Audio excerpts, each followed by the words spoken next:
Survival instincts of a buffalo being readied for sacrifice at the Tripura Sundari temple kicked in at the last moment as it broke free and went on a rampage, injuring 2 devotees in the process.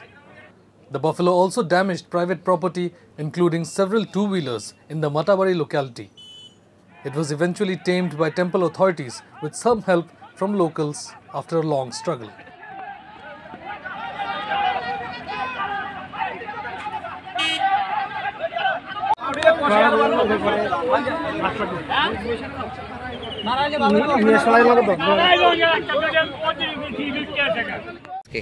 আজকে মোস্টে আনছে বলে আনছিল, আনার পরে এটা চিকন চিকন ধরে রশিদি বাঁধতে আনছে, কিন্তু রশিদি বাঁধন জানা একটু বসে তো, কিন্তু ছুটটা গিয়ে সেটা দুইটা বাইক একটা স্কুটি অলরেডি ডেনে ফেলাই দিয়েছে, আর স্কুটি একদম মানে ভাঙিয়ে ফেলাইছে পুরোটা।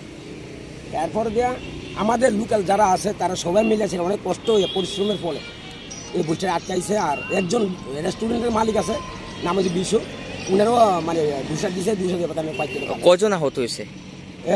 মেন মালিকের দিছে আগে, পরে দিছে একটা রেস্টুরেন্ট। 2 জন আহত, 2টা বাইক ভাঙা হয়েছে এবং একটা স্কুটি ভাঙা হয়েছে। Don't forget to like, share and subscribe to East Mojo. For any queries, put them down in the comments section below and press on the bell icon for notifications.